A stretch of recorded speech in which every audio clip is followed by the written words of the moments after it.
পুজোর দোরগোড়ায় আমরা কিছু ডুজ অ্যান্ড ডোন্টস আমি বলে দিচ্ছি, যেটা আপনাদের পুজো শপিংয়েও হেল্প করবে, ঠাকুর দেখাতেও হেল্প করবে এবং সারা রাত ঘোরাতেও হেল্প করবে। এখন টাইম আছে 2-3 সপ্তাহ, এখন একটু মিনিট 20 ব্রিস্ক ওয়াকিং শুরু করে দিন।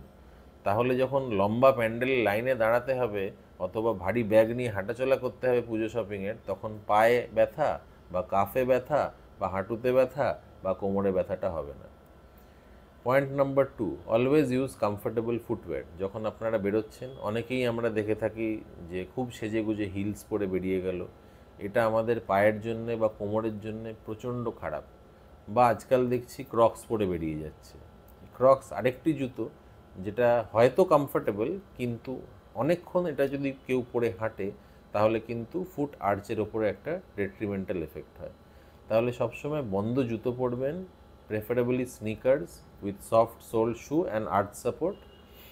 এবং আরেকটা জিনিস আমি বলে রাখি, একটু ওয়েট ট্রেনিং শুরু করে দিন, কারণ ওই ভারী ব্যাগ বা ধরুন কেউ বাচ্চাকে কোলে নিয়ে আছেন, এইগুলো লং স্ট্যান্ডিং অনেকক্ষণ ধরে হাঁটতে হাঁটতে আমরা খুব কমনলি পুজোর পরেই প্রচুর পায়ে ব্যথা, হাঁটুতে ব্যথা, কাফে ব্যথা এবং কোমরে ব্যথা পেশেন্ট পাই। এবং এইগুলো যাতে প্রিভেন্ট করা যায়, তাই জন্যই আপনাদের এই পয়েন্টার্সগুলো দিলাম। আর একটা পয়েন্ট, ভালো করে হাইড্রেট করবেন, কারণ যদি আমাদের ওয়াটার বা মিনারেল লস হয় তখনও কিন্তু পায়ে ক্র্যাম্পস হয়। তো এই 3টে পয়েন্ট বলে রাখলাম, হাইড্রেশন, গুড ফুটওয়্যার আর এক্সারসাইজ হালকা হালকা এখন থেকেই শুরু করে দিন।